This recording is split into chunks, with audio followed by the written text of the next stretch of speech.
पालमपुर नामक गांव में भीमसेन नाम का एक पहलवान रहता था। उसकी पहलवानी के चर्चे बहुत दूर दूर तक थे। अरे भागो रे भागो, भीमसेन आ रहा है।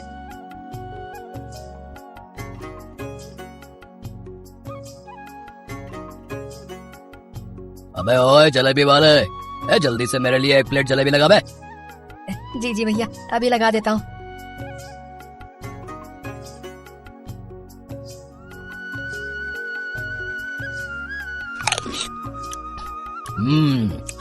तुम्हारी जलेबी तो बहुत ही स्वादिष्ट है। इसे खाकर तो मजा ही आ गया भाई। ये तो ऐसे खा रहा है जैसे कि कई जन्मों का भूखा हो। न जाने ये कब का भूखा है बेचारा। कुछ कहा क्या तुमने? अरे नहीं भाई, मैं तो ये कह रहा था, क्या और जलेबी दूं आपको? अरे नेकी और पूछ पूछ। जल्दी से एक और प्लेट लगा दे चल। मेरे पेट में बहुत तेज चूहे कूद रहे हैं।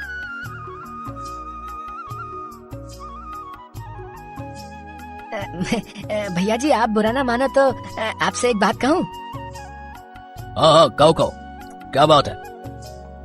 मेरा एक बेटा है जिसका नाम कल्लू है। उसके ऊपर भी पहलवानी का भूत सवार है।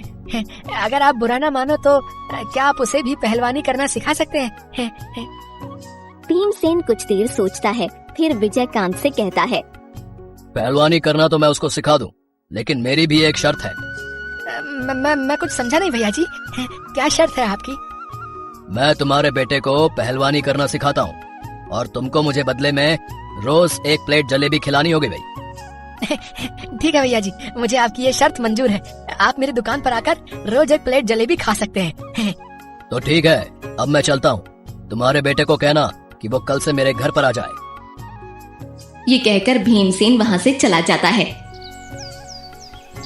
और शाम होने पर विजयकांत भी अपनी दुकान बंद करके घर पहुँच जाता है। अरे पिताजी, आप आ गए। रुकिए, मैं आपके लिए पानी लेकर आता हूँ।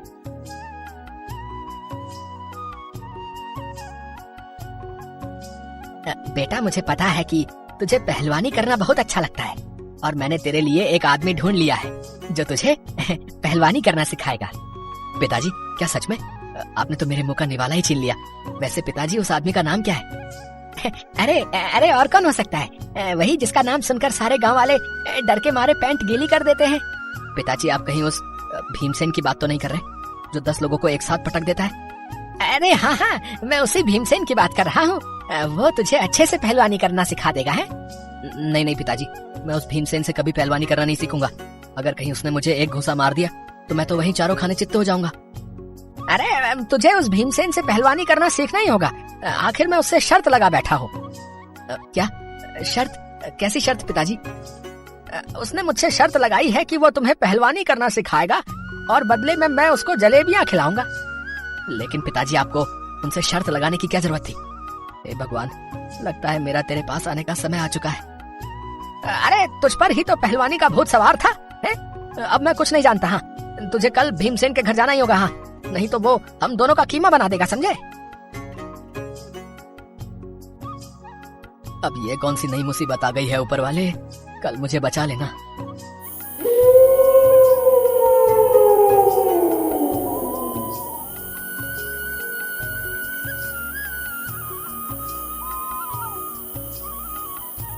रात को कल्लू लेटकर बस कल के बारे में ही सोचता रहता है, जिस वजह से उसे रात भर नींद भी नहीं आती। अब जो होगा वो देखा जाएगा। सो जाता हूँ। वैसे भी उस भीमसेन के चक्कर में मैं अपनी नींद खराब क्यों करूँ?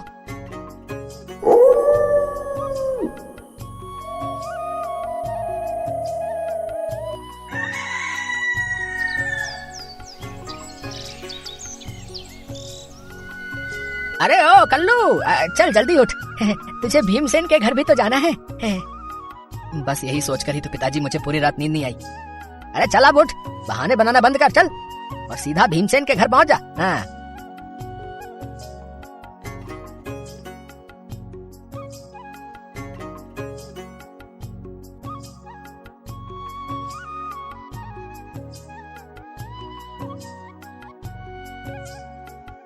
ओ, तो आ गए तुम? क्या तुम ही कल्लू हो? जी जी, मेरा नाम ही कल्लू है। बिल्कुल अपने बाप पर गया है, एकदम सूखी लकड़ी की तरह। क्या तेरा बाप तुझे कुछ खाने को नहीं देता रे? मुझे भी आपके जैसा बनना है। मैं भी एक बहुत बड़ा पहलवान बनना चाहता हूँ। हाँ तो कल्लू, सबसे पहले तुझे इस मैदान के पूरे 10 चक्कर लगाने होंगे। क्या? इतने बड़े मैदान के मुझे 10 चक्कर लगाने होंगे? ना बाबा ना, ये सब मुझसे नहीं होगा। अबे चक्कर लगाता है कि दो एक घूसा तेरे पेट में है? अभी एक घूसे में ही तेरी सारी ये अकड़ निकल जाएगी, समझा? अरे नहीं नहीं, मैं अभी इस मैदान के 10 चक्कर लगा लेता हूँ। कल्लू भीमसेन के डर से मैदान के चक्कर काटने लगता है और मैदान के 5 चक्कर लगाकर वहीं रुक जाता है। मैं तो थक गया, अब इससे ज्यादा मैं और चक्कर नहीं लगा सकता। अरे अभी तो केवल 5 चक्कर ही हुए हैं, अभी तो तुझे 5 चक्कर और लगाने बाकी है रे। चल अब जल्दी से दौड़ना शुरू कर, चल। पहलवान जी, कुछ तो दया कीजिए, भागते भागते तो मेरे पैर दर्द करने लगे। लगता है ये ऐसे नहीं मानेगा, अब मुझे ही कुछ करना होगा। फिर भीमसेन उसके मैदान में बंधे उसके बैल की रस्सी को छोड़ देता है और वो बैल कल्लू के पीछे पड़ जाता है। अरे पहलवान जी, मुझे इस बैल से बचाओ। अरे कोई है, बताओ। हे बैल देवता, मैंने आपका क्या बिगाड़ा है? प्लीज मेरा पीछा छोड़ दीजिए। अब आया ना ऊंट पहाड़ के नीचे? क्यों कल्लू, मजा आ रहा है ना? अरे कोई बचाओ। अरे मैं ये किस मुसीबत में पड़ गया? पहलवान जी मुझे बचाओ। ऐसे ही कल्लू दौड़ते हुए 10 चक्कर की जगह मैदान के पूरे 15 चक्कर लगा देता है। हाँ तो कल्लू, तो इस परीक्षा में पास हो गया है। तूने 10 चक्कर की जगह पूरे 15 चक्कर लगाए हैं। क्या मैं इस परीक्षा में पास हो गया? तो पहलवान जी, क्या अब मैं घर जाऊं? अरे नहीं नहीं, तुझे तो अभी और कठिनाइयों का सामना करना बाकी है। पहलवान जी, तो अब मुझे क्या करना होगा? अब तुझे पूरे 400 दंड बैठक लगाने होंगे, जिससे तेरे पैर मजबूत हो जाएंगे। क्या 400 दंड बैठक? 400 दंड बैठक का नाम सुनकर कल्लू वहीं चक्कर खाकर गिर जाता है। अरे ये तो 400 दंड बैठक का नाम सुनकर ही ढेर हो गया। अबे ओए कल्लू, चल उठ।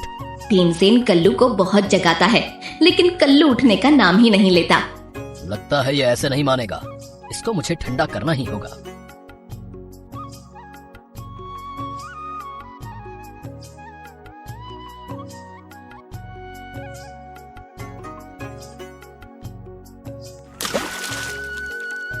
अरे क्या हुआ? बचाओ। अरे बारिश आ गई, भागो। अरे कोई बचाओ। अबे कल्लू के बच्चे, शांत हो जा। इतनी गर्मी में भी तुझे बारिश नजर आती है? चल अब उठ और 400 दंड बैठक लगा। ठीक है पहलवान जी, मैं अभी 400 दंड बैठक लगा देता हूँ। फिर कल्लू दंड बैठक लगाने लगता है और पहलवान भीमसेन गिनती कर रहा होता है।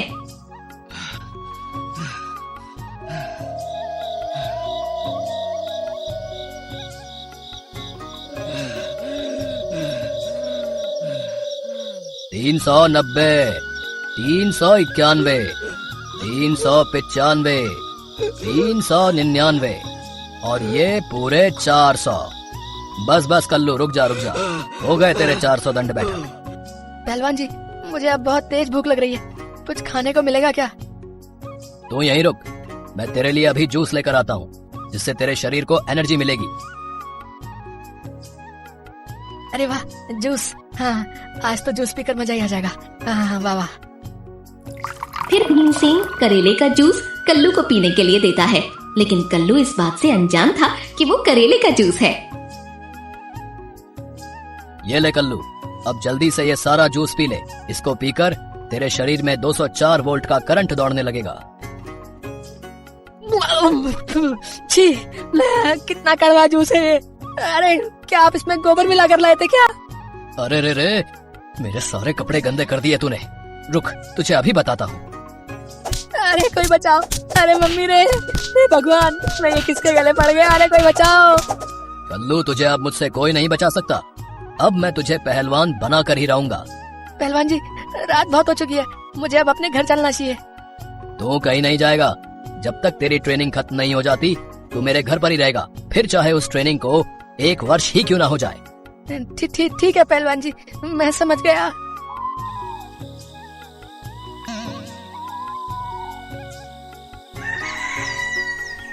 ऐसे ही कल्लू पूरे 1 वर्ष तक पहलवान भीमसेन के घर पर रहता है और रोज मन लगाकर अपनी ट्रेनिंग पूरी करता है।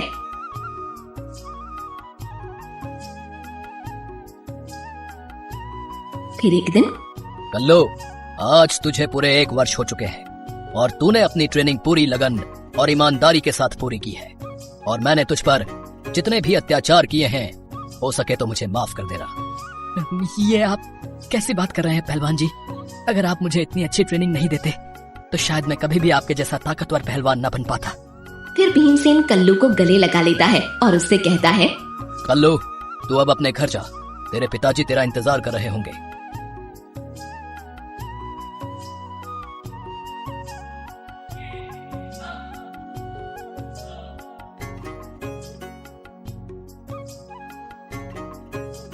अरे कल्लू, तू आ गया? कितना हट्टा कट्टा हो गया रे तू। अरे हाँ पिताजी, अब आपका बेटा कल्लू से कल्लू पहलवान बन गया है। ऐसे ही कुछ दिन बीत जाते हैं और एक दिन अचानक भीमसेन का एक ट्रक से एक्सीडेंट हो जाता है। उसकी वहीं मृत्यु हो जाती है। भीमसेन का इस दुनिया में कोई नहीं था, इसलिए कल्लू और उसके पिताजी ने ही उसका अंतिम संस्कार किया।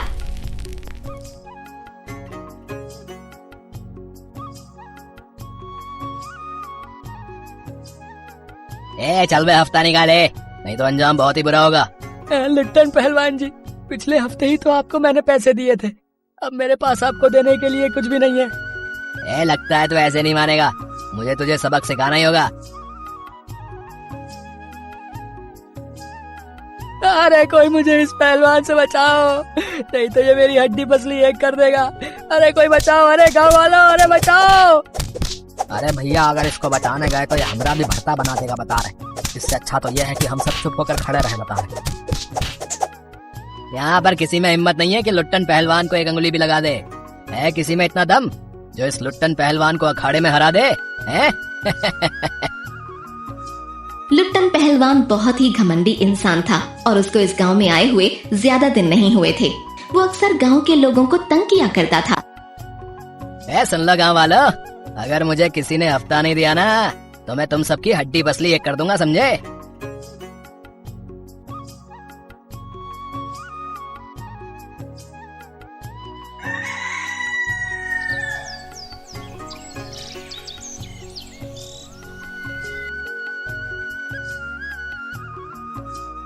अरे मुखिया जी, आप यहाँ?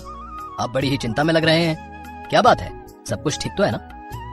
अब मैं तुम्हें क्या बताऊं कल्लू, हमारे गांव में एक लुट्टन पहलवान आया है। उसने लोगों का जीना हराम कर दिया है बेटा। बेटा, अब तुम ही इस गांव की रक्षा कर सकते हो। आप चिंता मत कीजिए मुखिया जी, मैं उस लुट्टन के बच्चे को ऐसा सबक सिखाऊंगा कि वो जिंदगी भर याद रखेगा। आप निश्चिंत होकर घर जाइए, मैं सब संभाल लूंगा। बेटा, तू उस लुट्टन को मत छोड़ना है, उसने कई लोगों को कष्ट दिया है। अब कष्ट भोगने की बारी उसकी है। हाँ, आप चिंता मत कीजिए पिताजी, मैं उसको ऐसा सबक सिखाऊंगा कि वो मरते दम तक नहीं भूलेगा।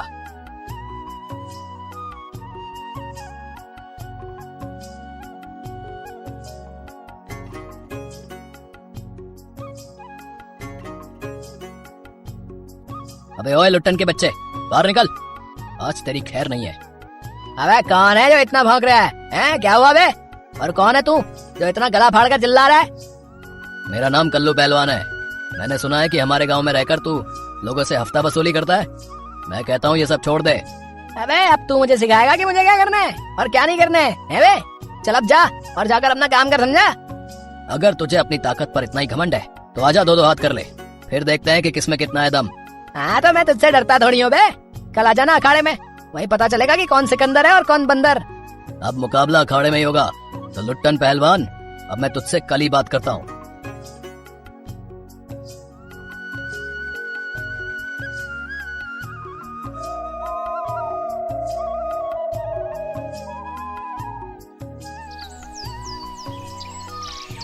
अगले दिन कल्लू और लुट्टन पहलवान कुश्ती लड़ने के लिए अखाड़े में उतर जाते हैं। कल्लू, इस लुट्टन के बच्चे को धूल चटा दे, आज इसको तू छोड़ना मत। फिर दोनों के बीच कुश्ती शुरू हो जाती है और कल्लू लुट्टन पहलवान को पटक पटक कर बहुत मारता है। कल्लू भाई, मुझे माफ कर दो, मैं हार मानता हूँ।